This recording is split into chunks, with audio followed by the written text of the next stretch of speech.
Assalamualaikum warahmatullahi wabarakatuh. Alhamdulillahi rabbil alamin al-qail afala yatadabbaruna al-Quran am ala qulubin aqfaluha. Adakah mereka tidak melakukan tadabbur kepada Al-Quran atau hati mereka terkunci?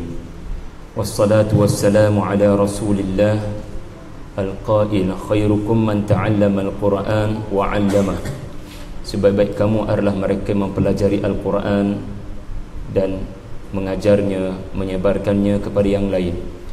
Wa ala alihi wa sahbihi wa man tabi'ahu wa nasarahu wa jahada fillahi haqqa jihadih. Allahumma arhamna bil Quran waj'alhu lana imaman wa nuran wa hudan wa rahmah. Terima kasih kepada saudara pengurusi majlis. Terima kasih kepada Al-Fadhil Ustaz Ashraf.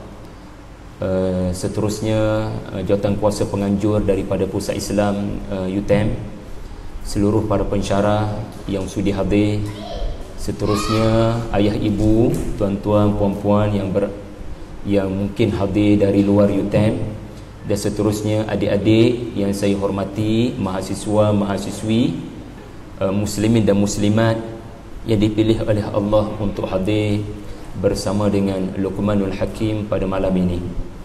Alhamdulillah, pada malam ini tuan-tuan puan-puan sekalian, kita akan berbicara mengenai 8 ayat pesan Luqman kepada anaknya.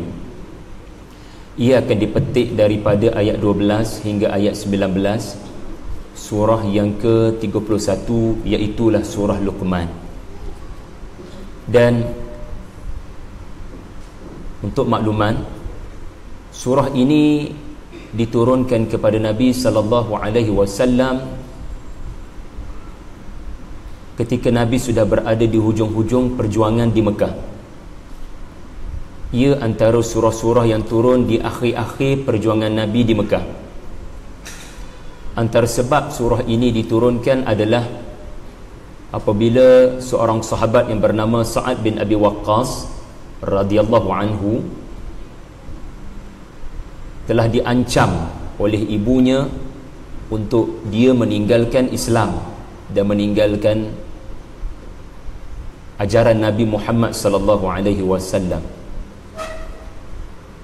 Apabila Sa'ad bin Abi Waqqas diperangi oleh ibunya, maka turunlah surah ini untuk mengukuhkan imannya dan seterusnya mengingatkan Rasulullah sallallahu alaihi wasallam agar terus menerus bersabar menghadapi karena kafir Quraisy, dengan terus menyampaikan Al-Quran dengan tenang dan santun, sebagaimana seorang ayah menyampaikan pesan kepada anak-anak dengan penuh kasih sayang.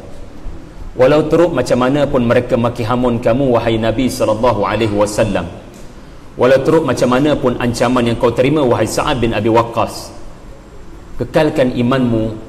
Dan surah Luqman turun untuk mengukuhkan iman Nabi dan para sahabat kepada akhirat.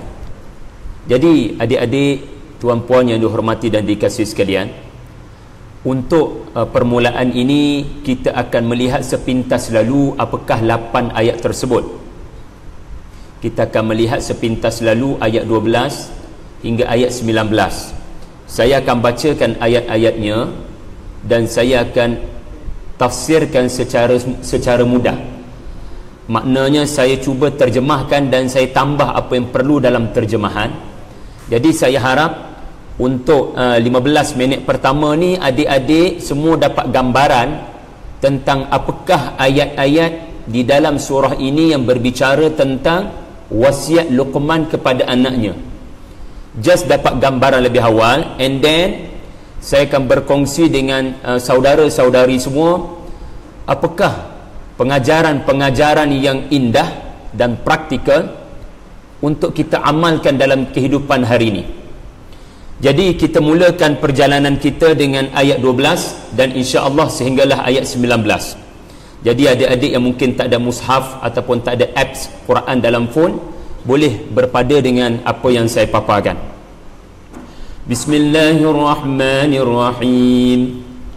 Walaqad atayna Luqman al-hikmata an ishkur lillah ومن يشكر فإنما يشكر لنفسه ومن كفر فإن الله غني حميد. Dan sesungguhnya kami telah memberikan kepada Luqman al-hikmah, dan kami perintahkan kepadanya bersyukurlah kepada Allah, dan sesiapa yang bersyukur maka faedahnya kembali kepadanya. Barang siapa yang kufur, Allah maha kaya lagi maha terpuji. Wa idza qala Luqman libnihi wa huwa ya'idhuhu ya bunayya la tusyrik billah inna asy-syirka la dhulmun 'adzim. Dan ingatlah wahai Muhammad sallallahu alaihi wasallam ketika Luqman berkata kepada anaknya semasa dia memberikan nasihat berkali-kali kepadanya, wahai anak kesayanganku, janganlah engkau sekutukan Allah dengan selainnya. Sesungguhnya syirik itu kezaliman yang besar. Baca sama-sama dengan saya boleh? Kita baca serentak je. Wa wassaynal insana biwalidayhi حملته أمه وهنا على وهن وفصاله في عامين أن اشكر لي ولوالديك إلي المصير.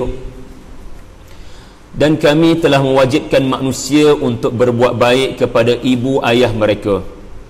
Ibunya telah mengandungnya dengan penuh kelemahan di atas kelemahan, dan tempoh menceraikan susunya adalah 2 tahun. Dengan demikian bersyukurlah kepadaku dan kepada kedua ibu bapamu, dan kepadaku jualah tempat engkau kembali. Okey, Yutem, suara Yutem mana? Baca sama-sama. وَإِنْ جَاهَدَاكَ عَلَىٰ أَنْ تُشْرِكَ بِي مَا لَيْسَ لَكَ بِهِ عِلْمٌ فَلَا تُطِعْهُمَا وَصَاحِبْهُمَا فِي الدُّنْيَا مَعْرُوفًا وَاتَّبِعْ سَبِيلَ مَنْ أَنَابَ إِلَيَّ ثُمَّ إِلَيَّ مَرْجِعُكُمْ فَأُنَبِّئُكُمْ بِمَا كُنْتُمْ تَعْمَلُونَ.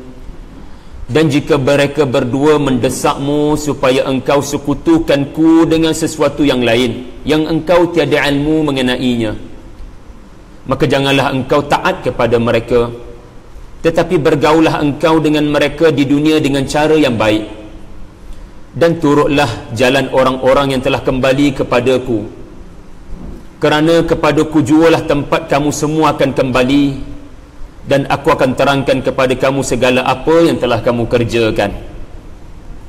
Okey, Yutem. Ya bunayya innaha in taku mithqala habbatin min khardalin fatakun fi sakhratin aw fi as-samawati aw fil ardi ya'ti biha Allah innallaha latifun khabir. Wahai anak kesayanganku, sesungguhnya jika ada sesuatu perkara sekalipun seberat biji sawi, ia tersembunyi di dalam batu besar atau di langit atau di bumi, sudah pasti Allah akan mendatangkannya dengan mudah, kerana sesungguhnya Allah maha halus pengetahuannya, lagi maha meliputi pada segala yang tersembunyi. Okey, Yutem. Ya bunayya aqimis salata wa'mur bil ma'ruf wanha 'anil munkar wasbir 'ala ma asabak inna dhalika min azmil umur. Wahai anak kesayanganku, dirikanlah salat dan suruhlah manusia melakukan kebaikan, laranglah mereka daripada melakukan kemungkaran, dan bersabarlah engkau atas segala bencana yang menimpamu. Sesungguhnya yang dokumen itu adalah perkara-perkara yang perlu dititik beratkan olehmu. Yutem.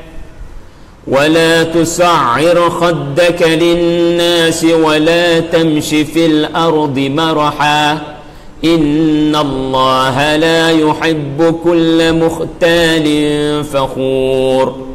Dan janganlah engkau memalingkan wajahmu kepada manusia kerana memandang rendah kepada mereka, dan janganlah engkau berjalan di bumi Allah dengan berlagak sombong. Sesungguhnya Allah tidak suka kepada orang-orang yang sombong, takabur, lagi membanggakan dirinya. Yutam, last ayat. Waqsid fi mashyika waghdud min sautik inna ankaral aswati la sautul hamir. Sadaqallahul azim. Dan sederhanalah langkahmu semasa berjalan, dan rendahkanlah suaramu semasa berkata-kata, karena sesungguhnya seburuk-buruk suara adalah suara keldai. Jadi demikianlah ayat-ayat Allah mengenai ucapan seorang ayah kepada anaknya. Adik-adik yang dihormati dan dikasihi sekalian, tidak semua ucapan manusia mendapat tempat di dalam Al-Quran. Allah Subhanahu wa ta'ala telah memilih ucapan Luqman ketika Luqman sendiri tidak menyedari ucapannya sedang diperhatikan oleh Allah. Luqman tidak pernah menyedari ada pita rakaman kepada ucapannya.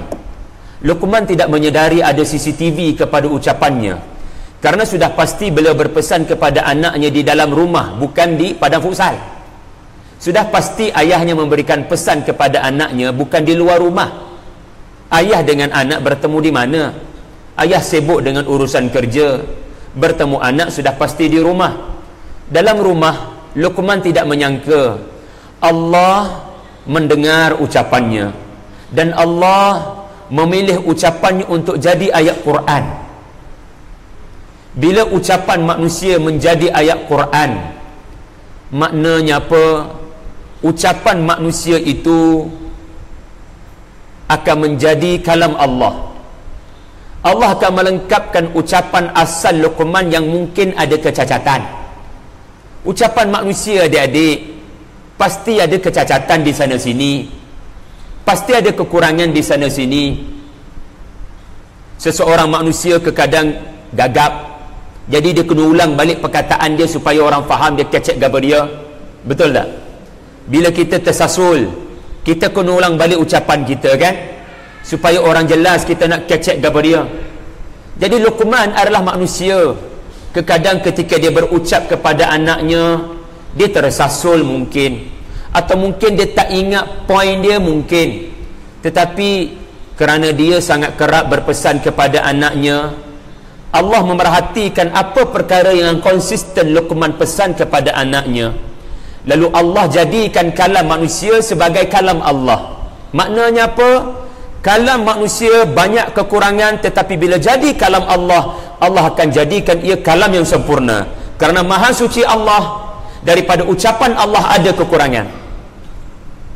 Ucapan Luqman yang hanya dengar adalah anaknya sahaja. Jiran sebelah rumah tak dengar ucapan dia. Anda berbisik kepada anak anda, anda berbisik kepada kawan sebelah anda, orang belakang tak dengar. Bapa dia memari lambat weh.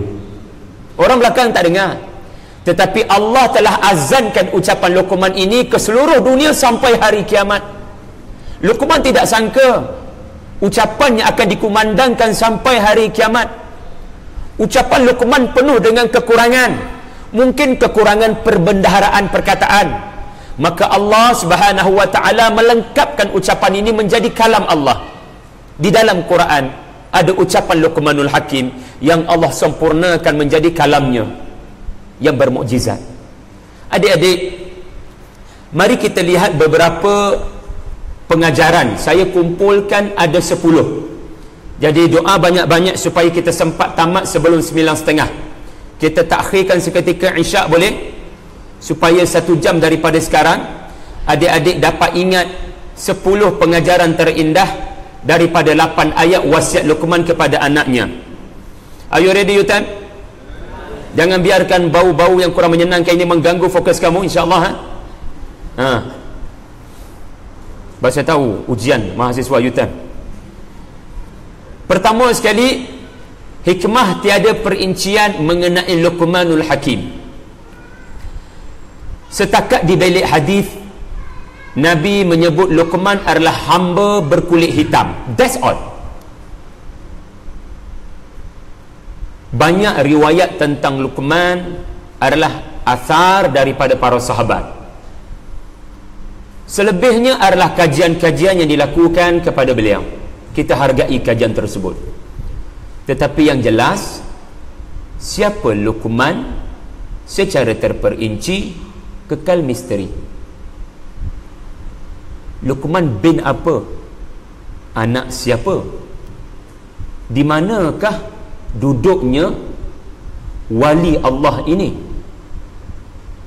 Pada zaman bilakah beliau hidup? Pada zaman Nabi manakah beliau hidup? Maka seseorang yang berinteraksi dengan Al-Quran mula menyedari Allah tidak memberitahu perincian mengenai Luqmanul Hakim. Maka apakah hikmahnya? Ada dua hikmah. Pertama, Allah mahu motivasi kepada adik-adik UTM, buatlah kajian sejarah. Bila Allah diamkan nama, maaf, Allah diamkan perincian, nama disebut, tapi Allah tak sebut tempat. Adakah Luqman berjuang di negara yang bernama Greek? Adakah Luqman adalah salah seorang hamba-hamba Allah di Baitul Maqdis? Kita tidak diberitahu oleh Nabi dan Allah Ta'ala sendiri. Maka apa hikmahnya bila Allah tidak sebut details untuk melahirkan sejarawan Muslim? Nah, aku sengaja tak nak cerita benda ni, kau kaji sendiri. Kerana Al-Quran bukan buku sejarah, tetapi Al-Quran merangsang orang-orang Islam menjadi pakar dalam bidang sejarah. Seperti Hafiz Ibnu Katsir sendiri yang mengumpulkan riwayat pelbagai tentang sejarah, seperti Ibnu Khaldun yang bermusafir untuk mengumpulkan fakta sejarah peradaban. Jadi ini hikmah yang pertama.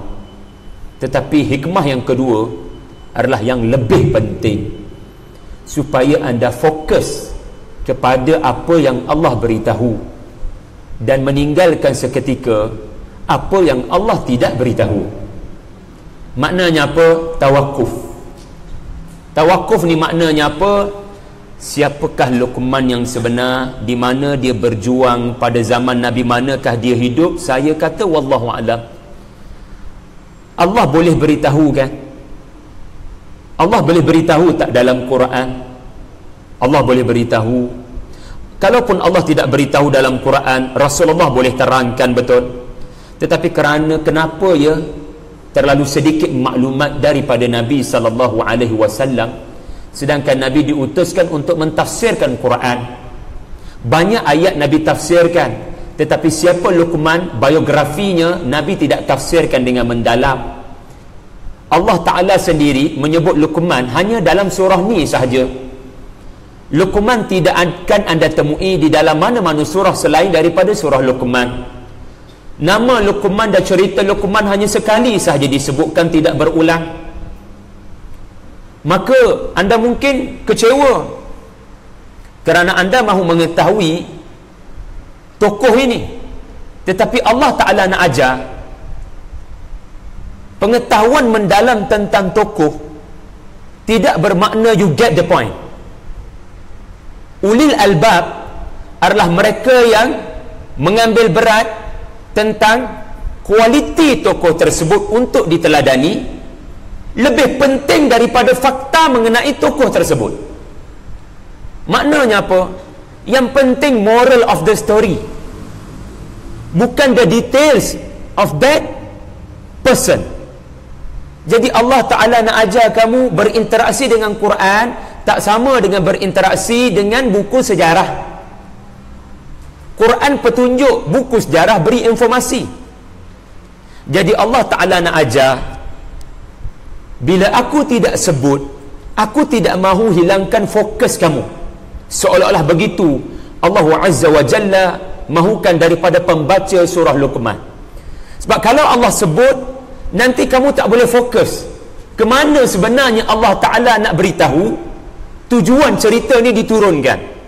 Jadi Allah fokus kepada kualiti Luqman diberikan hikmah. That's the point. Dia diberikan hikmah. Maka saya juga mahu jadi seperti Luqman. Macam mana saya boleh dapat hikmah? Apa kayu ukur saya mendapat hikmah? Oh, cerita Luqman beritahu KPI seseorang sedang mendapat hikmah. Syekh Mutawalli Sya'rawi berkata dalam tafsirnya, cerita Luqman berada di dalam surah yang penuh dengan perintah merenung kejadian alam. Maka fahamlah kita Luqman, walaupun tidak ada details. Sya'rawi kata la tushakhisul amr, maaf, la tushakhisul ayah. Jangan kamu ikat ayat Quran yang Allah sengaja dengan penuh hikmah mendiamkan nama, lokasi dan zaman, dengan kamu pergi ikat ayat ni tentang individu ini di tempat ini pada tahun begini. Sya'rawi kata jangan. Bila Allah biarkan terbuka, jangan kamu tutup. Bila Allah buat inklusif, kamu jangan eksklusif. Kerana Sya'rawi kata fa innal ayah qad waqa'at ala kulli syai'in ala kulli ahadin minkum. Bila Allah tidak sebut Luqman secara details, Allah sebut beliau diberikan hikmah, lalu beliau bersyukur, dan cara beliau bersyukur adalah dengan memastikan anaknya pun mengikut footsteps dia, mengikut jejaknya. Maka cerita Luqman mendidik anak adalah cerita yang mesti diberi perhatian sampai hari kiamat oleh semua yang bernama ayah. So bila kita baca cerita ni, jangan anggap cerita Luqman dengan anak. Ini adalah cerita ayah ada masalah nak didik anak, iaitu aku. Ni cara kita berinteraksi dengan Quran. Jangan anggap ia cerita sejarah, Luqman sedang menerangkan sesuatu kepada anaknya. Ia benar, ia cerita fakta sejarah, ia adalah benar. Tetapi adab bila bertemu dengan ayat Quran yang Allah diamkan nama, lokasi dan pelaku, kita memahami sebenarnya cerita itu ditujukan kepada kita, bukan menjadi tujuan Allah sekadar nak memaparkan cerita.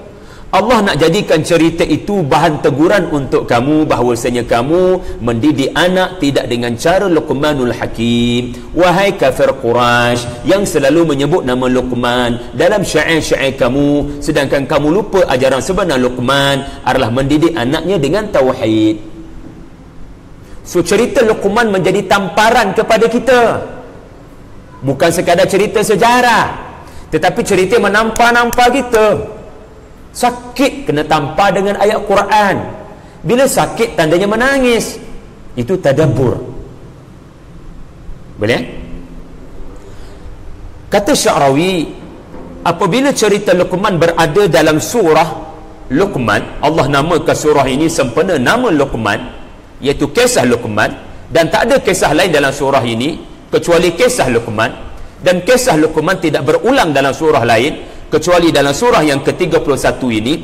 Maka Sya'rawi kata ini menunjukkan bila Luqman berada dalam surah yang banyak bercerita tentang kejadian alam. Adik-adik bacalah surah Luqman, penuh dengan perintah merenung kejadian langit dan bumi, hujan yang turun, ya, langit dan bumi, siang dan malam, pohon-pohon yang ada, semuanya cerita pasal flora dan fauna. Maka fahamlah anda, Luqman adalah tokoh yang bertafakur mengenai kejadian alam, lalu dia diberikan Allah hikmah. That's the point. Ini kata Sya'rawi, menarik kata-kata dia. Kita tak diberitahu banyak maklumat tentang Luqman, tetapi position cerita Luqman dalam surah cerita banyak tentang flora dan fauna sudah menjadi indication bahawasanya Luqman adalah tokoh pemikir. Dia tidak akan membiarkan traffic jam menyebabkan dia maki hamun orang. Bila berlaku traffic jam, dia akan banyak merenung kejadian alam dalam trafik jam. Adik-adik dalam perjalanan pergi ke kelas, ada tak kalangan kamu tak ada motor, tak ada kereta? Sewa tiap-tiap hari kereta. Jauh tak perjalanan kamu daripada bilik ke kelas? Jauh ke tidak? UTM jauh. Luahan perasaan. Maka kamu naik apa adik-adik? Dan menikmati bau-bau yang ada. Kamu naik apa adik-adik? Naik bas. Saya sangka kaunter. Okey, bila kamu naik, apa yang kamu buat atas motor? Memang hebat kalau sambil naik motor WhatsApp. Apa adik-adik buat dalam kereta menuju ke kelas? Did you think? Did you ponder? Did you reflect? Kata Mahizin, the greatest miracle is just in front your eyes. Please open your eyes, your heart, your mind. Renung lirik lagu Open Your Eyes. Kalau anda hayati boleh menangis lirik lagu tu. Subhanallah. Jadi Luqman be practical. Kalau nak jadi Luqman, malam ni Pusat Islam ambil tokoh Luqman, please be realistic. Kalau serius mahu jadi Luqman, jadilah orang yang tak pernah pandang perjalanan awan bergerak di tiup angin, lalu berkata rutin kehidupan seharian. Burung berkicauan, biasa pun macam ni. Hujan turun, alhamdulillah. Langit, bumi, siang, malam, matahari terbit, normal. Jangan fikir begitu. Jadilah mahasiswa yang bertafakur, meninggalkan seketika gadget. Ada masa kita tengok gadget, tetapi tolong jadi saintis. Walaupun you time mungkin bukan melahirkan pakar perubatan, tetapi ulama dulu mereka tidak dikongkong oleh universiti pengajian mereka. Kita boleh katakan mereka PhD dalam banyak bidang. Orang yang sama mencipta aerodinamik, orang yang sama pakar muzik, orang yang sama doktor dalam bidang sains, pertanian, botanis, herba-herba. Ibnu Firnas, tokoh yang saya selalu gemakan di sini. Jadi, jadilah orang yang banyak berfikir. Itulah Luqmanul Hakim. Kata para ulama, Al-Quran telah memilih Luqmanul Hakim untuk menceritakan mengenai apakah itu akidah. Subhanallah. Kita nampak Luqman bercakap kepada anaknya tentang akidah.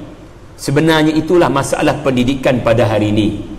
Frankly speaking, kita tidak membangunkan kepercayaan anak-anak kepada hari akhirat. Luqman anda akan dapati sebentar lagi A to Z sedang membenihkan kepercayaan kepada hari akhirat kepada anaknya. Benda yang hilang dalam education hari ini, jawapannya ada 1400 tahun dahulu, kita tak baca.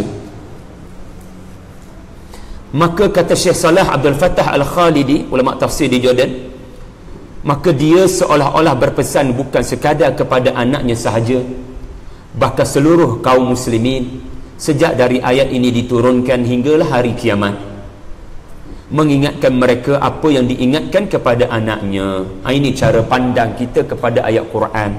Jiwa tu kena besar. Jangan ikat ayat Quran dengan ikatan zaman dan lokasi. Fa innal ibratu bi umumil lafaz laisa bi khususis sabab. Tetapi ini adalah hikmah yang kedua. Ingat tak hikmah pertama tadi saya kata? Untuk melahirkan sejarawan muslim, terinspirasi dengan ayat-ayat Quran yang mendiamkan tempat lokasi, lalu mereka membuat kajian, dan kajian-kajian sejarah mestilah dihargai. Sebagai contoh, ada kajian sejarah dilakukan kepada Sokrates, lalu dikatakan beliau inilah Luqmanul Hakim. Maka adab kita dengan kajian-kajian seperti ini adalah, pertama, jangan cemuh kerana ia kajian yang bertanggungjawab. Ia adalah kajian akademik, ia adalah kajian ilmiah, maka hargai, jangan cemuh. Bukunya pun tebal, Pak Wisnu lakukan, ya, daripada Indonesia. Tetapi adab yang kedua dengan penemuan-penemuan seperti ini adalah kita kena kata wallahu a'lam. Boleh jadi benar, boleh jadi tidak. Boleh ingat Pertama, jangan cemuh kajian ini, hargai. Dan kalau ada orang lain datang dengan kajian yang berbeza, ini bukan Sokrates, ini orang lain, maka kamu terbuka dengan apa jua pendapat selagi kajian itu bersifat akademik dan bertanggungjawab. Sebab ada orang, dia tak buat kajian, tapi dia kata kajian, lalu di Google kan, dimasukkan ke dalam Google. Jadi kita tak nak orang buat kajian sambil lewa. Mestilah kajian itu bertahun-tahun dan bertanggungjawab. Tetapi sehebat-hebat macam mana pun usaha manusia mengkaji genealogi, arkeologi, history, kita kena kata manusia punya pengetahuan tentang masa lampau terbatas. Lalu kita kata apa? Wallahu a'lam. Allah lebih tahu hakikat sebenar siapa Luqman. Boleh jadi benar, boleh jadi tidak benar. Beliau adalah Sokrates yang berkulit hitam, hidup pada 400 sebelum Nabi Isa lahir, dan berada di bumi Greek, berketurunan Afro, ya, Yunani, iaitulah ada kaitan dengan Habsyah. Wallahu a'lam. Baiklah, kita pergi kepada perkara yang kedua. Apakah yang menarik daripada pesan Luqman ini jika diambil kira kepada surah sebelum Luqman? Untuk makluman adik-adik UTM, surah Luqman Allah Ta'ala susun di Lauh Mahfuz selepas surah Ar-Rum. Selepas surah yang ke-30 namanya surah Ar-Rum. Adik-adik pernah tak berfikir kenapa surah ni lepas surah ni? Ibu-ibu yang hadir, ya, doktor-doktor yang hadir, pernah tak kita diberitahu asatizah yang mengajar tafsir ilmu tentang munasabah, iaitulah kenapa surah ni lepas surah ni? Adik-adik nak tamat tak 30 juzuk Ramadan nanti? Nak kan? Maka cuba sedaya upaya tanya soalan, kenapa surah ni lepas surah ni? Mesti ada sebab. Allah susun sebegitu di Lauh Mahfuz.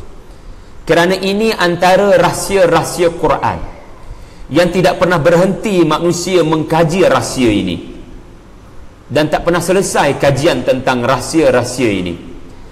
Antara rahsia surah Luqman diposisikan Allah selepas surah Ar-Rum. Telah berkata Said Hawa rahimahullah dengan satu perkataan yang begitu indah. Surah Ar-Rum mengenai pertembungan dua empire. Tahukah anda? Surah Ar-Rum cerita pasal Romawi kalah dalam peperangan dengan Parsi buat pertama kali. Romawi berjaya diaibkan. Tetapi surah Ar-Rum beritahu Romawi akan menang semula insya-Allah selepas beberapa tahun. Maka kita simpulkan surah Ar-Rum adalah mengenai sunnatullah, iaitulah akan ada waktu siang, akan ada waktu malam, akan ada waktu empire tertentu menang, empire tertentu kalah. Tetapi akan datang satu waktu malam tidak selamanya malam. Siang akan datang di mana bukan lagi Parsi menang. Allah punya hukuman kepada alam ini dan manusia adalah giliran Romawi pula menang semula.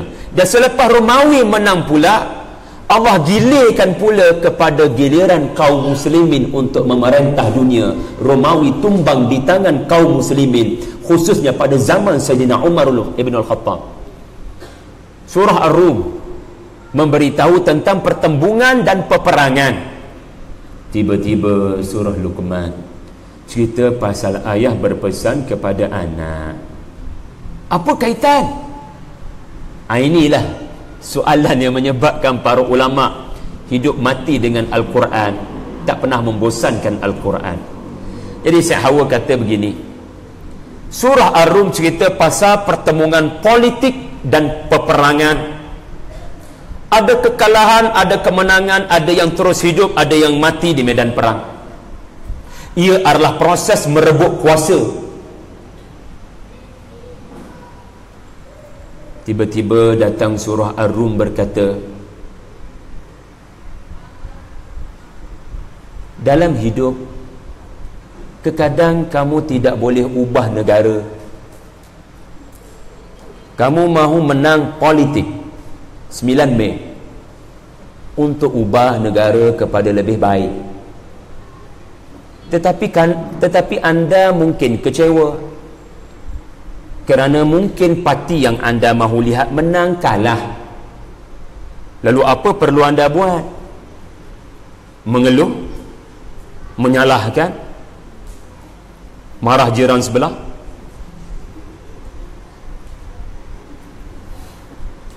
Fokus, teruskan fokus.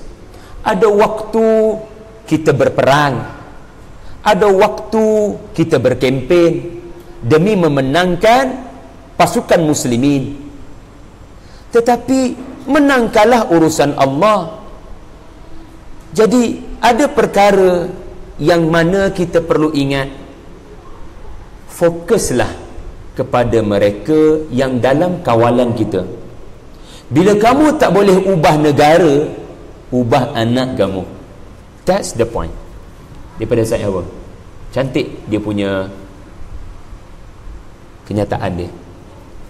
Terkadang kamu kecewa negara tidak boleh diubah menurut apa yang kamu mahu pada 9 Mei. Sabar, bertenang. Kamu kena belajar daripada Ibu Musa. Cantik Allah cerita pasal Ibu Musa di dalam suratul Qasas. Surah yang menerangkan tentang Musa alaihi salam akan membenam Fir'aun. Kalau adik baca suratul Qasas, dalam buku saya ni, di belakang sekali ada jadual perjalanan suratul Qasas. Adik-adik akan lihat surah ni bermula dengan cerita Fir'aun mengganas, menyembelih anak-anak lelaki, memecah belahkan Bani Israel. Tiba-tiba seorang ibu sedang diperintahkan Allah menyusu anaknya.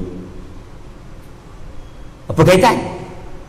Fir'aun mengganas, membunuh, bermaharajalela. Seorang ibu sedang menyusu anaknya. Dan ibu itu diperintahkan meletakkan anak yang sudah disusui di atas sungai Nil. Apa kaitan? Allah Ta'ala nak ajar ada benda dalam perancangan aku. Perancangan aku takkan ada yang boleh digugat, iaitulah kemusnahan Fir'aun. Tetapi untuk Fir'aun musnah, ia memerlukan sedikit usaha daripada kamu. Maka usaha daripada kamu yang aku minta hanya satu sahaja, susu bayi itu. Ia mungkin tak ada apa-apa kesan, tapi engkau tak tahu, dengan bayi itu menyusu, dia akan membantu kamu untuk bayi itu dikembalikan pada kamu. Dan di akhir perjalanan ini adalah Musa akan membesar dalam istana Fir'aun untuk membenam Fir'aun. Cantik kan? Allah Ta'ala nak ajar para pendakwa bertenang bila nak bawa perubahan. Ada benda kekadang tidak berlaku selari dengan apa yang kita inginkan. Kekadang kita target 100 orang datang, yang datang 2 orang. Sabar, teruskan berbicara kepada 2 orang tersebut. Seperti Luqman berkata kepada anaknya. Kalau anda baca surah Luqman daripada awal, Alif Lam Mim, dzalika ayat, tilka ayatul kitabil hakim. Kalau anda baca daripada awal, anda akan mendapat tahu Allah menceritakan tentang kerosakan kehidupan orang-orang Quraisy. Ada perkataan lahwal hadis, iaitulah mereka hidup dengan industri hiburan. Mereka tidak mendengar Quran, mereka mendengar nyanyian-nyanyian wanita yang diimport khusus daripada luar Mekah untuk menghiburkan orang-orang Arab, sementara Nabi menyampaikan Quran. Penyanyi-penyanyi upahan ini akan mengganggu Nabi ketika Nabi menyampaikan Quran. Orang-orang Quraisy tidak tekan channel Nabi, orang-orang Quraisy pergi kepada channel industri hiburan. Mereka tenggelam dengan hiburan dan kelalaian. Tiba-tiba Luqman muncul berpesan kepada anaknya. Cantik menunjukkan Luqman menghadapi zaman yang sama, zaman Quraisy. Zaman Luqman hidup adalah zaman kerosakan, fasad.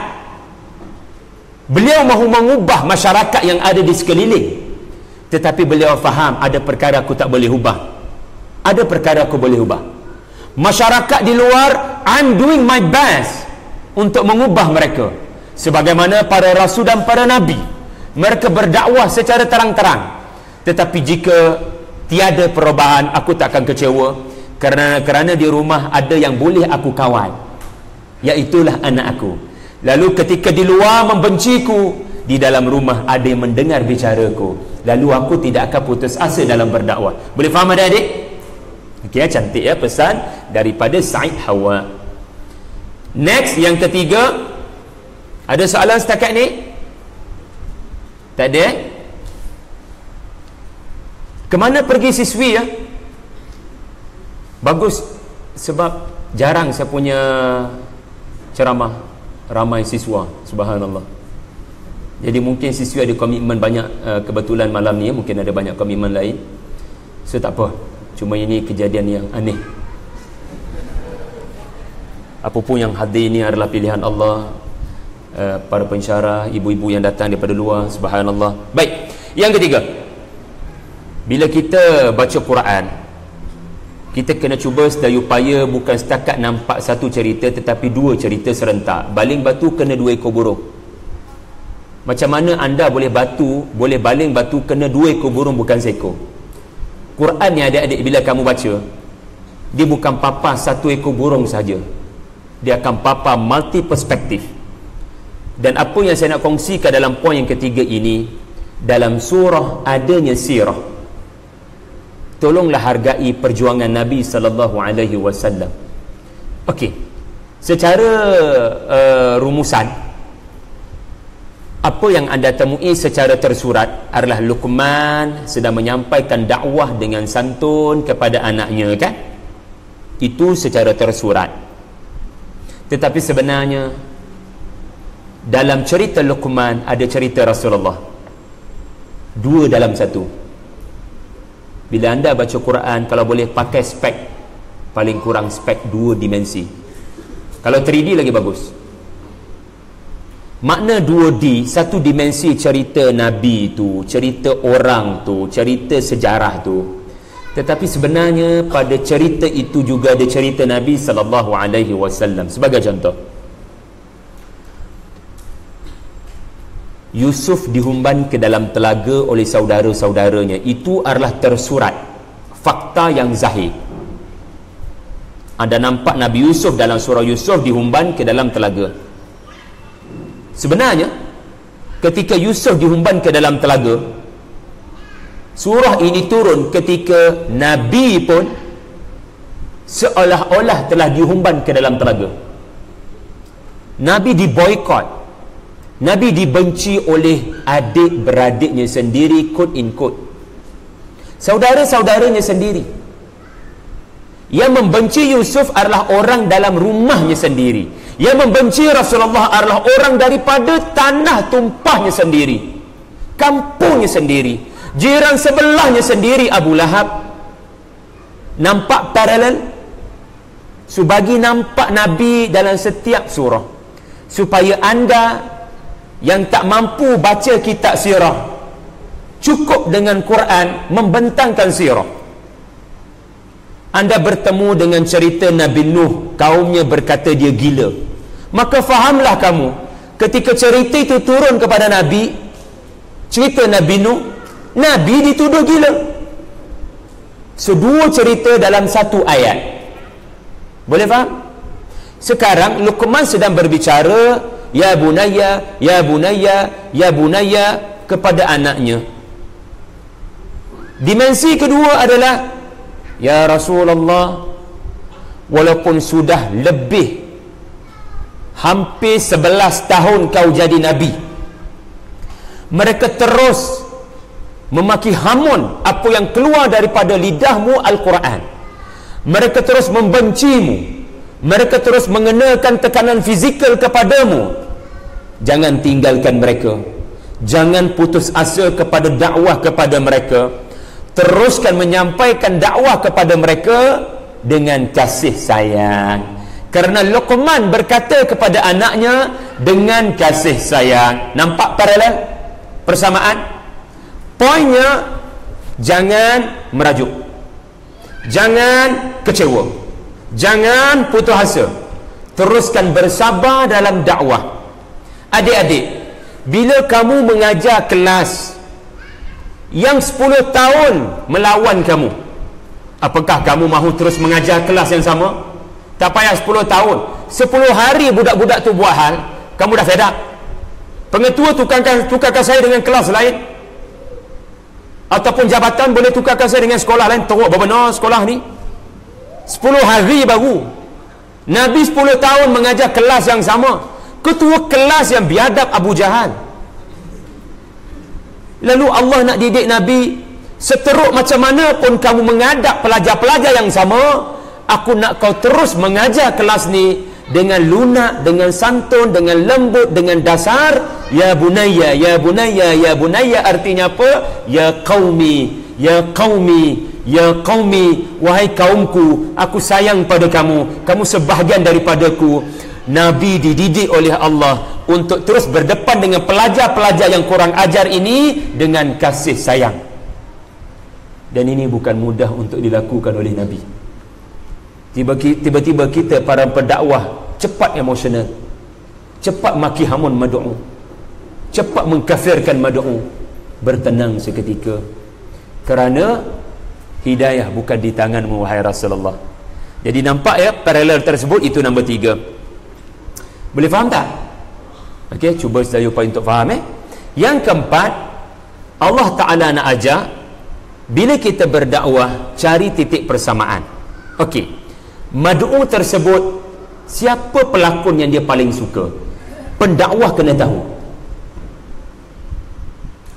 Bila kita berdakwah, kita kena tahu apa yang mad'u selalu sembang-sembangkan. Filem apa yang terbaru, dukun katakan.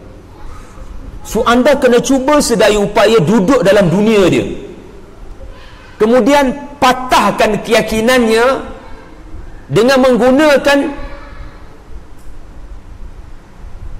kepercayaannya. If you can't convince them, confuse them. Jika anda tak boleh yakinkan orang kepada mesej anda confusekan dia dengan pegangan dia, and then dia akan cari anda balik, sebab dia sudah mula keliru. Mad'u kena tahu. Maaf, da'i ada badar sini ustaz? Badar ada. So badar ni dia buat kerja dakwah. So adik-adik katakan nak buat kerja dakwah, jangan cakap kepada mad'u, apatah lagi non muslim, dengan dunia kita yang syok sendiri. Ana harap anta berubah. Orang tu tak pernah dengar perkataan ananta. Dia Chinese, kenapa tidak ni hauma? Kenapa tidak menekam? Ananta buat apa dengan dia? Kita kena duduk dalam dunia dia, kita kena faham dia punya literature dia. Dia baca komik apa, dia tengok TV apa, dia selalu dengar channel radio mana, siapa artis kesukaan dia dan kesukaran kita. Sebab poin nombor 4, Allah didik Rasulullah, tiba masanya kau bercakap tentang Luqman. Sebab depa Quraisy selalu sebut dalam syair cerita Luqman. Nampak? Sikit-sikit mereka berbangga dengan Luqman. Luqman seseorang yang diberikan hikmah. Mereka akan tampilkan kebijaksanaan Luqman dalam syair-syair mereka. Sebab kalau adik-adik kaji literasi syair-syair Arab, sebab saya dulu dalam dunia syair Arab, bahasa dan sastra Arab, kita memang diberitahu sentiasa ada dalam syair-syair jahili tokoh-tokoh seperti Luqman disebutkan. Jadi kesimpulannya, Luqman dalam dunia orang-orang Arab jahiliyah, mereka kenal Luqman ni siapa. Ini menunjukkan Luqman ceritanya benar, dan boleh jadi cerita Luqman ada kaitan dengan tanah Arab. Wallahu alam. Jadi Nabi bila nak berdakwah, Allah didik dengan turun surah Luqman. Kali ini kau tidak akan berbicara tentang kaum Samud, kaum Ad. Sebab bila cerita kaum-kaum ni diberitahu, mereka terus tidak mendengar, tidak beriman. Sedangkan dua cerita ni adalah cerita kaum Arab, bukan kaum Bani Israel, bukan kaum di Baitul Maqdis. Ad dan Samud adalah kaum Arab kuno. Tapi macam mana bangsa Arab jahiliah buat-buat tak tahu cerita ni? Okey, tak apa. Sebagai cikgu yang mengajar, bila budak-budak tak suka subjek pertama, tukar subjek, pergi subjek kedua, lompat sikit topik, supaya kamu kreatif membina perhatian mereka kepada apa yang kamu sampaikan. Jadi Allah ajar Rasulullah, kerana mereka selalu berbicara mengenai Luqman dalam syair-syair mereka, maka tiba masanya aku beritahu kamu fakta sebenar tentang Luqman yang mereka ada-adakan dalam syair-syair mereka. Adik-adik, mereka selalu menyebut Luqman berkata dengan perkataan-perkataan yang indah, tetapi mereka tidak pernah menyebut Luqman adalah tokoh pejuang tauhid yang membenihkan tauhid ke dalam kaumnya dan ke dalam hati anaknya, tokoh yang menyeru kepada manusia tidak menyembah berhala. Yang tu Quraisy padam. Quraisy tak beritahu dalam syair dia orang. Tiba-tiba Allah turunkan surah Luqman, Nabi diberitahu, lalu Nabi beritahu Luqman yang sebenar yang tiada dalam syair-syair kamu adalah Luqman yang membanteras syirik sampai ke akar umbi. Jadi Nabi bercakap dengan dunia diorang, tetapi Nabi menampar semula mereka, iaitulah Luqman yang sebenar begini. You didn't get the point, wahai Quraisy. Kamu suka memetik kata-katanya, perumpamaannya, tetapi kamu lupa dia yang sebenar adalah pejuang tauhid yang membanteras syirik, yang berkata inna syirka la zulmun azim. Kamu sembah berhala, kamu petik cerita Luqman, tak adil, tak adil. Kamu tidak bersikap objektif kepada fakta sejarah. Sepatutnya kamu tengok cerita Luqman elok-elok. Cerita Luqman kalau diselak dan dibelek elok-elok, kamu takkan sembah berhala, for sure. Tapi nampak gaya kamu bias daripada awal. Kamu hanya belek statement Luqman yang kamu suka. Dalam dunia akademik ia sudah tertolak, kerana kamu bias daripada awal, kan? Bila bias daripada awal, ia sudah tertolak. Sedangkan dalam dunia akademik kamu kena terima kebarangkalian. Pendapat yang kamu sangka salah boleh jadi benar. Terimalah kedua-dua pihak dan adili secara adil. Jadi subhanallah, asbabun nuzul surah Luqman adalah Quraisy berbicara mengenai Luqman, lalu Nabi dididik oleh Allah. Nah, this is the right time. Kamu tahu apa makna hikmah? Antara makna hikmah adalah putting the right words at the right time to the right participant. So tepat pada masanya mereka duk bising pasal Luqman, Nabi muncul berbicara mengenai Luqman. Allahu Akbar, subhanallah. Yang kelima, adik-adik, boleh teruskan sikit lagi? Kalau kita perhatikan, okey, sekarang kita tinggalkan dunia peribadi Luqman, sekarang kita pergi pada konten dia pula. Konten Luqman punya cerita. Luqmanul Hakim, kalau anda adik perhatikan daripada awal sampai hujung ucapannya, wasiatnya, adik-adik akan melihat seperti sebatang pokok. Luqman bermula daripada menanam benih. Nah, jangan syirik pada Allah. Nah, Allah sayang kamu. Nah, akhirat adalah perkara yang pasti berlaku. Ini namanya menanam benih, supaya nanti membesar, akarnya tunjang bukan serabut. Apa jua berlaku, anda punyai pendirian yang kuat bahawasanya Allah sayang saya. Anda diuji, Allah sayang saya. Anda accident, Allah sayang saya. Bau kurang menyenangkan, Allah sayang saya. Ini orang akarnya tunjang. Orang yang akar serabut, bila jam dia maki hamun kenderaan-kenderaan lain, dia horn tak pasal-pasal. Jadi daripada akar, Luqman mula mahu anaknya menampakkan hasil, supaya orang tahu di sini ada benih, di sini ada akar, maka kena muncul dia punya batang dia. Batang dia tu. So jangan hanya duduk dalam muka bumi, kena keluarkan tunas naik ke atas. Kena keluarkan dirimu, jelmakan, buktikan. Bawah tanah rukun iman tak nampak. Tetapi beza mukmin dengan munafik adalah pada membuktikan dia solat subuh. Maka solat pun muncul sebagai tiang untuk anda bersandar. Ya bunayya aqimis salah. Nampak? Yang ketiga, solat saja tak cukup nak. Solat mesti menatijahkan buah. Orang boleh petik dan makan menikmati kemanisan akhlak.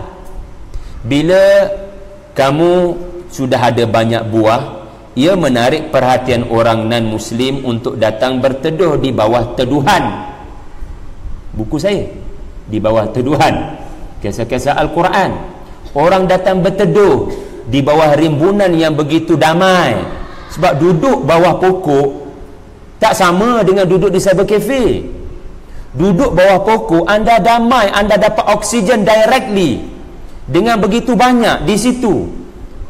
Jadi nampakkan akar, batang, buah, akidah, ibadah, akhlak. Cantik flow Luqman kerana menekankan di permulaan akar, jangan syirik pada Allah, akhirat itu pasti. Kemudian batangnya apa? Tunaikan salat dengan khusyuk. Kemudian buahnya apa? Salat mesti menyebabkan kamu melakukan amar ma'ruf dan nahi mungkar. Tetapi semasa kamu buat amar ma'ruf nahi mungkar, jaga mata kamu, jangan tak pandang orang miskin. Jaga kamu punya mulut, jangan berkata sombong. Jaga langkah kamu, jangan berlagak. Cantik pesan Luqman. Batu cantik kalau anda pergi lebih dalam. Sebelum cerita Luqman dan selepas cerita Luqman adalah ayat pasal air hujan. Cerita Luqman bermula ayat 12. Tengok ayat 10. Tengok ayat 11. Cerita pasal apa? Cerita pasal air hujan turun daripada langit. Bismillahirrahmanirrahim. Wa anzalna minas sama'i ma'a fa'ambatna fiha min kulli zawjin karim. Cerita Luqman habis pada ayat 19. Perhatikan ayat 20, juga ada kaitan dengan hujan. Alam tarau annallaha sakhkhara lakum ma fis samawati wa ma fil ardi wa asbagha alaikum ni'amahu zahiratan wa batinah. Antara nikmat yang turun daripada langit adalah rezeki. Rezeki apa kalau bukan buah-buahan? Kalau bukan tumbuh-tumbuhan? So cantik cerita Luqman, tengah-tengah cerita pasal air hujan. Sebab Luqman sebenarnya sedang membenihkan pohon yang indah ke dalam tubuh anaknya. Inilah Islam. Alam tara kaifa daraballahu matalan kalimatan tayyibatan ka syajaratin tayyibatin asluha thabit wa far'uha fis sama'. Kalimah tayyibah adalah al-Islam, la ilaha illallah. Allah sendiri perumpamakan seperti tumbuh-tumbuhan, akar menuju kepada buah. Maka pohon benih hidup waktu bila? Lepas hujan turun. Allahu Akbar. Kemudian sedar tak sedar, masih dalam nombor 5, bila kita tengok pokok, ada benda kita nampak, ada benda kita tak nampak. Ada benda namanya zahir, iaitulah pokoknya, batangnya, buahnya, daunnya, betul? Tetapi daunnya, buahnya, pohonnya mesti bermula daripada benda tak nampak. Ini namanya unsur batin, akar, benih. Menariknya, cerita dalam wasiat Luqman adalah cerita dari dalam keluar, dalam keluar, dalam keluar. Contoh, ada tak ayat pasal anak dalam kandungan keluar menyusu dalam wasiat Luqman? Ada ke tidak? Baca elok-elok. Ini peraturan. Peraturan Allah kepada bayi adalah 9 bulan normal. Lepas 9 bulan ada satu lagi peraturan bila keluar. So kat dalam tu ada peraturan, keluar pun ada peraturan, iaitulah menyusu 2 tahun. Susu ibu sepenuhnya 2 tahun. So cantik Allah Ta'ala sebut dalam surah Luqman ayat 14, wa wassaynal insana biwalidayhi hamalathu ummuhu wahnan ala wahn. Yang ini cerita alam rahim, di mana Allah jaga bayi tersebut dengan asbab bondanya makan dan minum, tetapi tidak selamanya bayi itu duduk di dalam alam rahim, betul tak? Ke adik-adik bercita-cita untuk mengandung sahaja, tidak mahu melihat anak itu keluar? Mana ada orang begitu? Setiap yang berada di dalam, kita menunggu-nunggu, merindu-rindu untuk ia keluar, betul tak? Sebagai seorang ayah yang baru menerima anak ketiga, yang sudah alhamdulillah hampir 2 bulan, seronok, comel, geram, cikucak. Orang tak normal adalah simpan lama lagi, jangan keluarkan kalau boleh 9 bulan kepada 19 bulan, okey? Kalau keluar nanti menyusahkan kita. No, ini orang tak normal. Allah Ta'ala nak ajar setiap yang berada di luar mesti melalui proses di dalam. Batu Allah simpan 9 bulan supaya sempurna pendengaran, sempurna penglihatan. Dia tak boleh keluar selagi tak sempurna. Dan bila dia keluar, untuk sempurnakan dia memerlukan bantuan air susu. Air susu adalah bantuan daripada luar. Manusia pun macam tu adik-adik. Allah kurniakan akal. Akal saja tak cukup, dia memerlukan unsur daripada atas, daripada luar, zaujin karim, iaitulah wahyu. Dengan akal anda tak akan beriman pada Isra' Mi'raj, tetapi dengan wahyu anda akan percaya pada Isra' Mi'raj, betul? Jadi adik-adik, dari dalam keluar adalah sifat seorang mukmin, iaitulah bila dia beriman, dia kena keluar berdakwah. Sebab itu bila anda khusyuk dalam solat, anda jangan biarkan anda seorang diri sahaja khusyuk dalam solat. Anda kena keluar. Anda kena keluar. Ini ciri orang khusyuk dalam solat. Iaitulah kata Luqman dalam ayat 16, ayat 17, ayat yang sama Allah sebut pasal solat, ayat yang sama Allah cakap pasal amar ma'ruf nahi munkar. Subhanallah. Masuk dalam surau, kita solat khusyuk, aqimis salah. Keluar daripada surau, kita kena buat apa? Wa'mur bil ma'ruf wanha 'anil munkar wasbir 'ala ma asabak. Subhanallah. Kemudian bila kita solat, kita khusyuk, itu unsur di dalam surau. Dalam masjid saya khusyuk. Apa kayu ukur anda benar-benar khusyuk di luar masjid? Di luar surau anda sudah tidak solat. Katakan anda solat hanya di masjid, di luar, di kelas, di program-program kemasyarakatan yang UTM buat. Macam mana sifat anda? Dari dalam masjid, anda keluar daripada masjid, anda mesti la tusa'ir khaddaka linnas, la tamshi fil ardi maraha. Akhlak, tampilkan akhlak. So dari dalam ia mesti keluar. Nampak tak? Cantik pesan Luqman ni. Nampak ke tidak? Harap-harapnya adik-adik nampak. Yang keenam, kita ada 15 minit lagi Yang keenam, Luqmanul Hakim mendefinisikan syirik sebenarnya. Mulai hari ini adik-adik memahami syirik menurut ajaran Luqman dalam surah Luqman bukan hanya menyembah berhala. Kerana larangan menyembah berhala, mengada-ngadakan sekutu-sekutu selain daripada Allah adalah hanya pesan Luqman yang pertama. Tetapi sedar tak sedar, seluruh pesan Luqman adalah mengenai akidah. Dan ini pun sifat surah Makkiyah, iaitulah meneguhkan akidah. Syirik bukan hanya menyembah berhala. Seseorang boleh menjadi syirik di sisi Allah bila dia menganggap dirinya ada banyak kelebihan yang tiada kaitan dengan anugerah Allah. Saya ulang balik, ini poin penting nombor 6. Di mata kita, orang syirik adalah menyembah berhala. Tapi di sisi Allah, bukan itu sahaja. Di sisi Allah, orang yang syirik bukan hanya menyembah berhala. Juga orang yang syirik adalah mereka menganggap dirinya ada banyak kelebihan yang tiada kaitan dengan anugerah Allah. Saya usaha sendiri, okey. Ini duit saya, kepandaian saya, kekayaan saya. Ucapan Qarun yang dimusnahkan Allah. Boleh jadi Qarun tidak menyembah berhala, tetapi kenapa Allah musnahkan dia?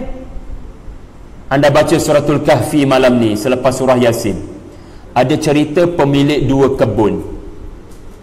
Pemilik 2 kebun ini, adik-adik, dia berkata akhirat lambat lagi. Ini menunjukkan dia percaya kepada akhirat. Dia tidak menyembah berhala. Dia Muslim pada kad pengenalan. Tetapi di sisi Allah, dia dalam bahaya. Kerana dia telah mengada-ngadakan sekutu-sekutu selain daripada Allah, iaitulah dirinya sendiri. Dia menganggap kelebihan itu kelebihannya. Jangan dikaitkan dengan Allah, jangan dikaitkan dengan Tuhan. Aku struggle nak dapat benda ni, okey. Maka pemilik 2 kebun itu tidak dimusnahkan dirinya sebagaimana Qarun, tetapi dimusnahkan kebunnya. Lalu dia bertaubat. Lalu dia berkata, perhatikan perkataan pemilik 2 kebun yang dirakamkan suratul Kahfi, walam usyrik bi rabbi ahada. Saya tidak akan syirik lagi kepada Allah, dalam arti kata melantik sekutu-sekutu selain daripada Allah, termasuk mengagung-agungkan dirinya di hadapan orang lain. Jadi tuan-tuan, puan-puan, kita belajar sesuatu daripada Luqman. Dia bermula dengan memerangi menyembah berhala, tetapi di hujung ucapannya dia pesan pada anak, ada satu lagi berhala yang bahaya untuk kamu wahai anak, walaupun kamu Muslim. Walaupun kamu Muslim, ada satu lagi berhala yang berbahaya. Tolong hapuskan berhala tersebut, iaitulah sombong. Mukhtalin fakhur. Mukhtal, orang yang mana tingkah lakunya sombong, berjalannya berlagak, di hadapan orang tidak pernah merendah diri. Itu namanya mukhtal. Fikirannya khayal. Fakhur, perkataannya menyakitkan hati orang-orang miskin. Fakhur, perkataannya menunjukkan sombong. Mukhtal, perbuatannya menunjukkan sombong. Nah, sudah tahu beza antara mukhtal, fakhur. Ini semua ciri-ciri maraha, ciri-ciri orang-orang yang berlagak. Jadi ini juga berhala yang mesti dipecahkan oleh kamu wahai anak anda. Batu Rasulullah bila berjaya memecahkan berhala, Allah turunkan satu surah untuk perintahkan Nabi istighfar. Bukankah pelik? Nabi baru pecahkan berhala 360 di Kaabah, tiba-tiba turun surah suruh Nabi istighfar. Dan surah ini perintahkan Nabi suruh para sahabat istighfar. Salah kat mana sampai kena istighfar? Kami baru pecahkan berhala, kenapa kena istighfar? Sepatutnya yang istighfar adalah yang masih belum Muslim dalam Mekah, bukan Rasul, bukan kami para sahabat. Idza jaa nasrullah wal fath wa ra'aita an-nasa yadkhuluna fi dinillahi afwaja fasabbih bihamdi rabbika wastaghfiruh. Kenapa istighfar? Sebab bila kamu menang ke atas bumi Makkah, kecenderungan kamu adalah berlagak.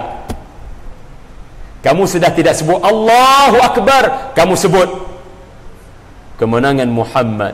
Dak. Nabi menampilkan akhlak yang terbaik. Walaupun zahir nampak macam Nabi ditegur, tetapi sebenarnya Allah menegur para sahabat. Itulah uslub Al-Quran.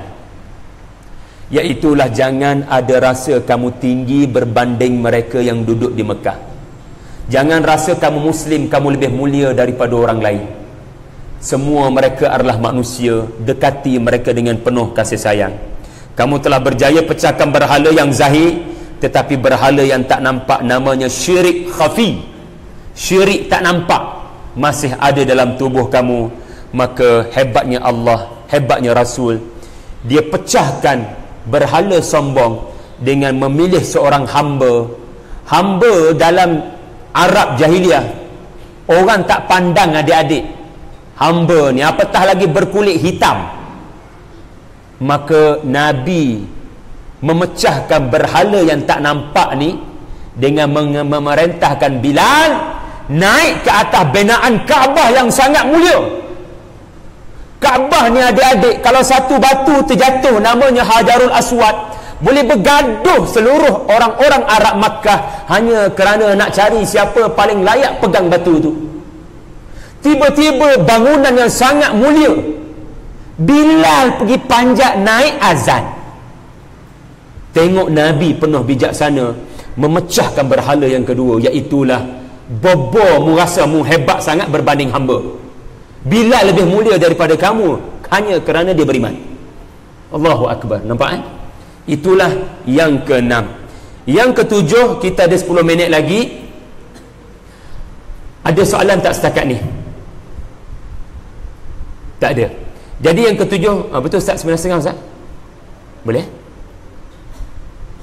Ustaz nampak keberatan tu. Dan anak-anak berhenti terus. Kalau anak pun tak ingat apa kena berhenti. Boleh? 9.30. Yang ke-7, Luqman mendefinisi makna hikmah. Hikmah ni apa? Saya dah sebut tadi. Ucapan yang diucapkan tepat pada masanya, tepat pada orangnya, tepat pula pemilihan perkataannya. Boleh? Sebenarnya hikmah ni adik-adik, kalau kamu belik kitab tafsir, letih adik-adik kerana melihat perbahasan para ulama tafsir tentang makna hikmah. Yang pasti perkataan hikmah di dalam Al-Quran ada 20 kali. Saya permudahkan kamu dengan salah satu pendapat yang saya kira terbaik untuk anda memahami makna hikmah. Selain daripada apa yang saya katakan tadi, hikmah juga bermakna anda berkata sesuatu yang anda telah amalkan. Maka orang yang berkata perkara yang telah dia amalkan, dia adalah seorang yang berhikmah. Pernah tak anda mendengar bicara seseorang yang sudah usianya 60 tahun, 70 tahun dan ucapannya perlahan-lahan, suaranya lemah, tetapi setiap butir perkataannya seperti merobek-robek emosi kamu. Setiap perkataannya menampar-nampar kamu kerana seperti dia sedang menegur kamu walaupun sebenarnya dia tidak menegur kamu. Ada pengalaman tak kamu bersama dengan para pensyarah yang usianya sudah lanjut, bicaranya perlahan, suaranya mungkin tidak didengari di belakang, tetapi kalau anda dengar, ya Allah, tajam bicaranya, tepat firasatnya. Sebab orang yang berkata itu adalah orang yang berkata dengan pengalaman. Dia berkata benda yang dia sudah amalkan. Sebab tu kita kata kata-kata hikmah beliau, kan? Jadi nampak ya dua makna. Pertama, ucapan yang menimbulkan kesan kerana diucapkan tepat pada masanya, pada orangnya, dan perkataannya pun tepat. So ini makna hikmah, iaitu ucapannya berkesan. Yang kedua adalah apa tadi? Bercakap perkara yang diamalkan. Okey, di mana bukti dalam wasiat Luqman dia mendefinisikan mana hikmah? Adik-adik, dalam ayat yang ke-13 anda akan temui wa idza qala Luqmanu li ibnihi wa huwa ya'idhuhu. Luqman berkata kepada anaknya, dan Allah sendiri mengiktiraf kualiti Luqman dengan menyebut wa huwa ya'idhuhu. Ya'idhuhu berasal daripada perkataan wa'adha. Wa'adha artinya mau'izah. Mau'izah artinya menyampaikan peringatan sehingga menimbulkan kesan kepada pendengar. Jadi ini makna hikmah. Yang pertama tadi, adik-adik, penting bila kita berkhutbah, kita memikirkan keberkesanan khutbah, bukan sekadar orang dengar ke tidak. Sebab zaman mikrofon, zaman PA system, tak payah bimbang orang tak dengar. Yang perlu dibimbang adalah orang tidur, walaupun mikrofon sebelah telinga dia. Kenapa orang tidur masa khutbah? Kerana tiadanya unsur wa huwa ya'idhuhu. Macam mana nak timbulkan wa huwa ya'idhuhu? Melihat semua yang hadir dengan pandangan kasih sayang. Jangan melihat mereka robot yang terpaksa hadir untuk melengkapkan syarat solat Jumaat, iaitu mendengar khutbah. Mereka adalah insan-insan pilihan Tuhan yang tak pernah datang ke surau dan masjid kerana hari esok hari Jumaat mereka hadir, lalu anda menganggap inilah peluang terbaik untuk mereka faham tentang satu ayat Quran. Lalu saya akan menyampaikan kepada mereka dengan pelbagai kaedah, dan saya tidak akan membaca teks. Kerana membaca teks kekadang boleh menyebabkan seseorang itu tidak berinteraksi dengan manusia yang ada di hadapan. Bagi saya teks penting, dan saya bila berkhutbah pun guna teks. Tetapi teks itu ada poin sahaja, huraian-huraian saya. Dan kalau seseorang yang tidak mahir dalam pengucapan awam, dia boleh membuat teks dia sendiri dan dia boleh baca. Sebab insya-Allah, kalau dia baca teks yang dia karang sendiri, orang yang tak nampak dia akan merasakan seperti dia sedang memberi ucapan berpidato, kan? Walaupun baca.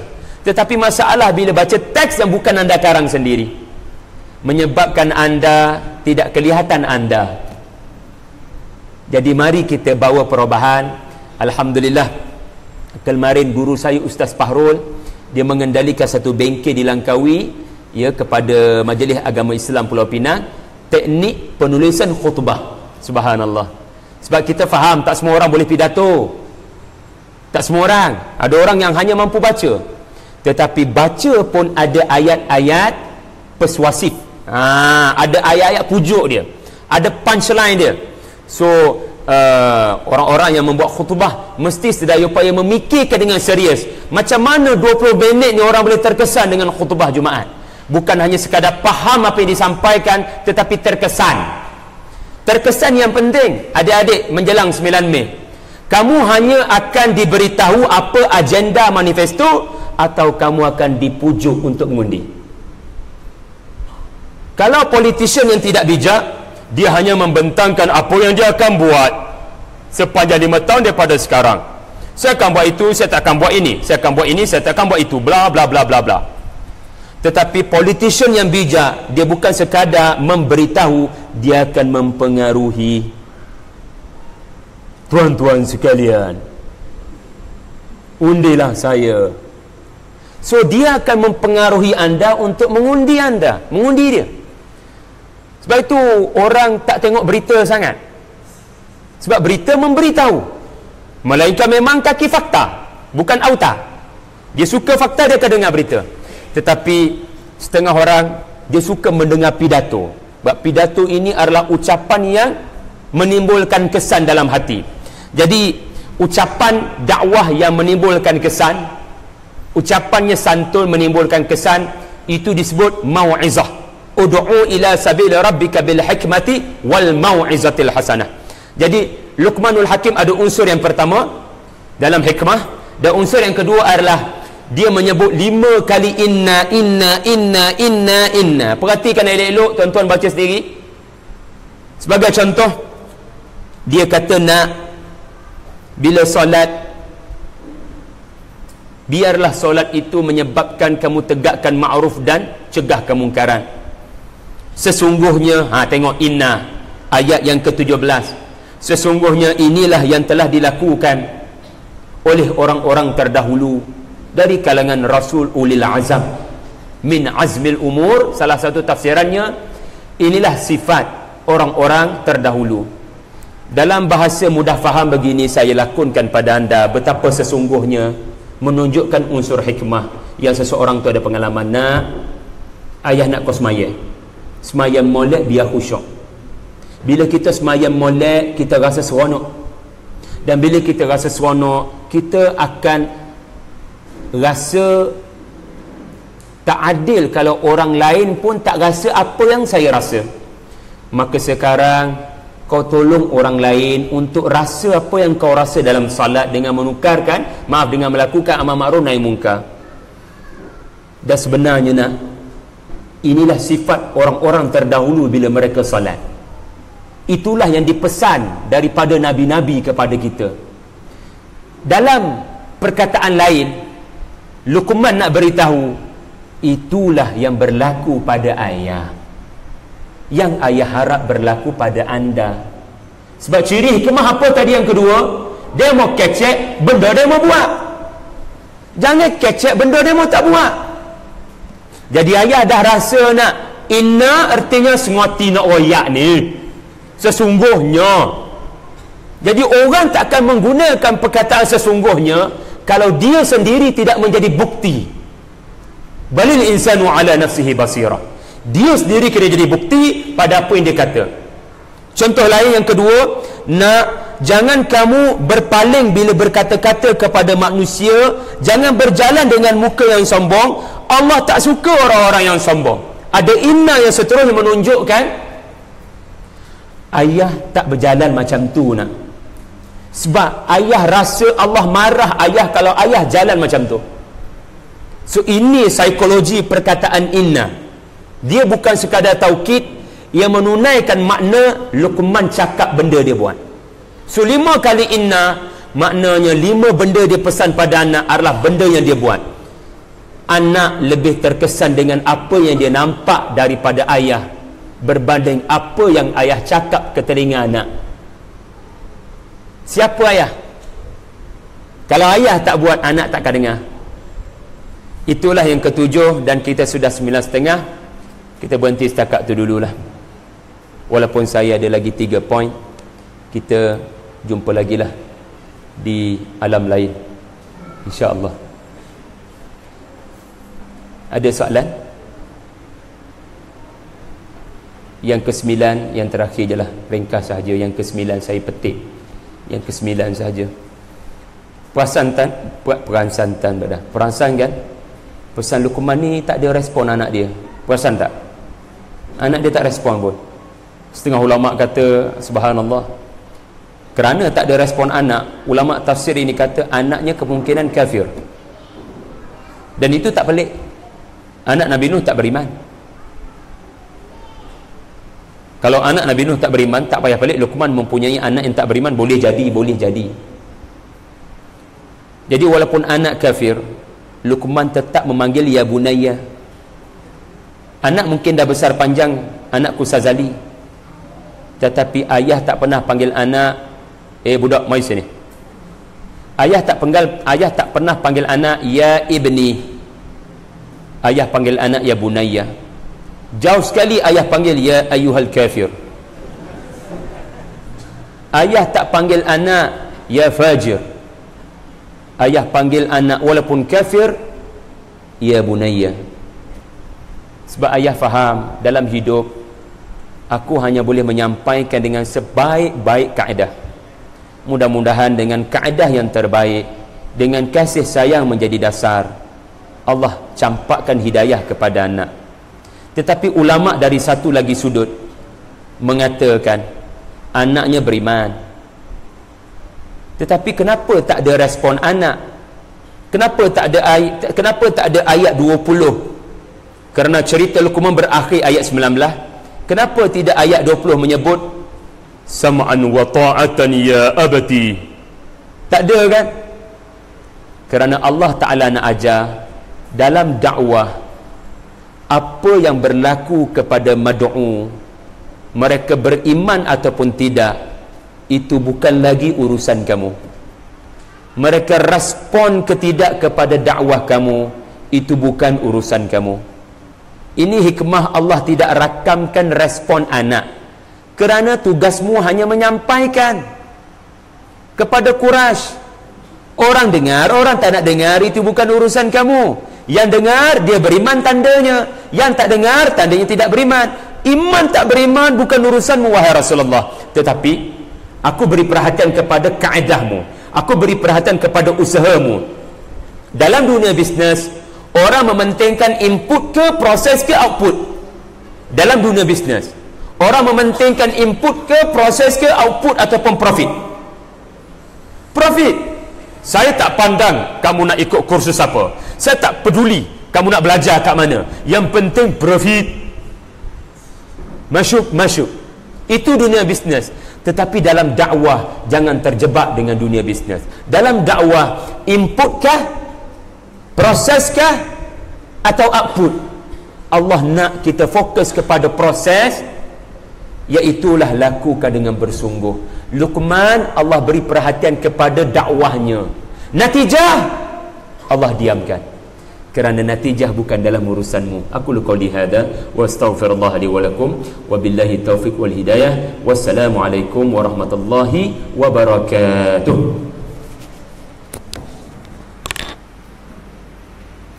Ada soalan? Jangan malu tanya.